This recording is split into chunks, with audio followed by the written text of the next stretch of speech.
İnam niyə vacibdir? İnam mütləqdirmi? İnsan nəyəsə inanmalıdırmı? Söhbət dini inanclardan gedir.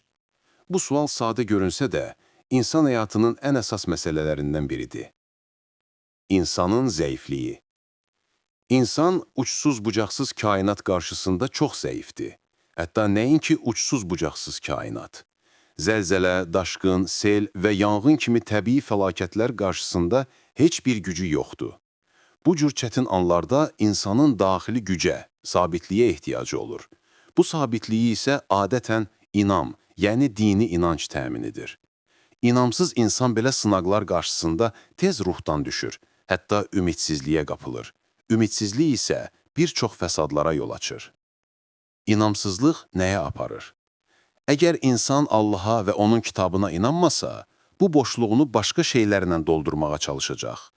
Tarix göstərir ki, insanlar belə hallarda daşa, ağaca və ya başqa gücsüz maddi varlıqlara inanmışlar. Amma daş və ağac nə kömək edə, nə də insana doğru yol göstərə bilər, çünki onların nə doğru yol göstərən kitabı, nə də gücü var. Belə saxta inanclar insanı gücləndirmir, əksinə daha da zəif edir. Maddi həyat kifayətdirmi? Bəzi ölkələr maddi baxımdan rahat həyat qurublar, ancaq bu inamı əvəz edə bilmir. Belə cəmiyyətlərdə insanlar ilk təhlükə qarşısında özünü itirə, hətta intihara qədər gedə bilər.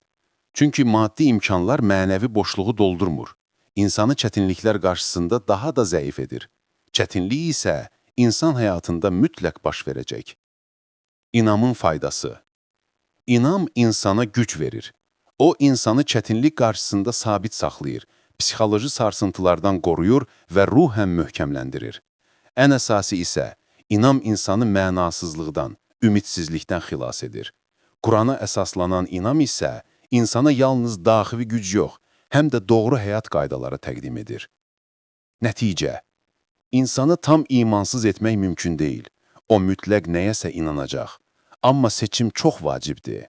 Gücsüz, doğru yol göstərəcək heç bir kitabı olmayan daşa, ağaca inanmaq, yoxsa tək Allaha və onun göndərdiyi Qurana inanmaq. Doğru seçim insana həm mənəvi güc, həm də həyatda sabitlik qazandırır.